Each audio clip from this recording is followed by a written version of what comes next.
नमस्कार, मैं शालिनी और आप देख रहे हैं राजधानी न्यूज। आई बढ़ते हैं आज की बड़ी खबर की ओर। 4 वर्ष में और 150 जिलों में बनेंगे सरकारी बैंक। अमित शाह बोले, चुनाव से पहले 50% वृद्धि का लक्ष्य।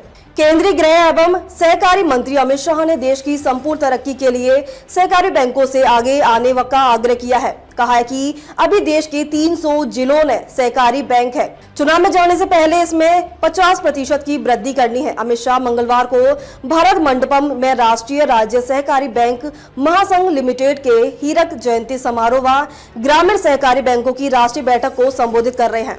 केंद्रीय मंत्री ने कहा कि देश के सभी जिलों में सहकारी बैंकों की स्थापना तभी हो पाएगी जब 2 लाख नई प्राथमिक कृषि ऋण समितियां बना ली जाएंगी। मतलब प्रत्येक पंचायत में एक पैक्स बन जाएगी, चाहे दूध उत्पादन प्राइमरी समिति हो या मछुआरे से संबंधित समिति। गांव की प्रकृति जैसी होगी वैसी ही समितियों का गठन कर लिया जाएगा। सहकारी बैंकों को मजबूत करना है तो पैक्सों को मजबूत करना होगा। उन्होंने कहा है कि पैक्सों को कंप्यूटराइज करने पर 25 करोड़ रुपए खर्च होंगे। इससे निबंधन से लेकर ऑडिट तक सारे काम ऑनलाइन होंगे। पैक्स ही राज्य सहकारी बैंक और जिला सहकारी बैंकों की आत्मा है। अगर सहकारी बैंकों को मजबूत करना है तो पैक्सों को मजबूत करना होगा। इसके लिए पैक्सों को नई तकनीकी के लिए तैयार किया जा रहा है। सहकारी बैंकों ने कृषि एवं गांव को मजबूत करने में बड़ी भूमिका निभाई है। अमित शाह ने कहा है कि सहकारी बैंकों का निरंतर आधुनिकीकरण और कार्य क्षमता का विकास हो रहा है। सहकारी व्यवस्था ने पूरे देश के किसानों और कृषि के नई जान फूंकी है।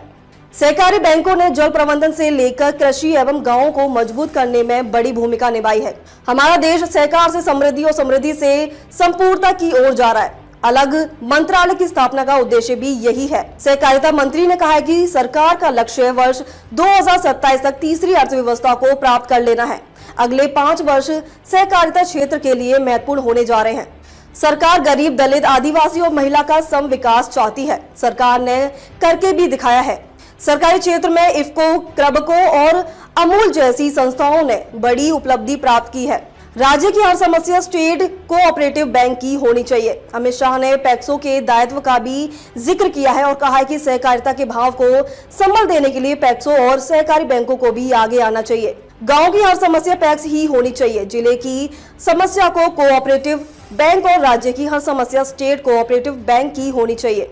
सहकारिता को जन विकास भी अर्जित करनी होगी। इसके लिए पारदर्शिता जरूरी है। राज्य एवं जिला सहकारी बैंकों को भी पारदर्शी व्यवहार की शुरुआत करनी होगी। अगर ऐसा नहीं होता तो हम अपने उद्देश्य में सफल नहीं हो सकते हैं। आपदा शमन और क्षमता निर्माण परियोजनाओं के लिए राज्य के लिए 1115 करोड़ की मंजूरी।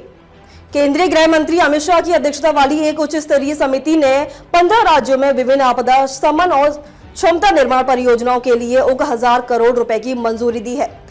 एक आधिकारिक बयान के अनुसार समिति ने 115.67 करोड़ रुपए के कुल परिव्यय पर सभी राज्यों, केंद्र शासित प्रदेशों में नागरिक सुरक्षा, स्वसेवकों के प्रशिक्षण और क्षमता निर्माण के लिए एक और परियोजनाओं को भी मंजूरी दी है। अब तक के लिए बस इतना ही। फिर होगी आपसे मुलाकात। तब तक के लिए नमस्कार और देखते रहिए राजधानी न्यूज।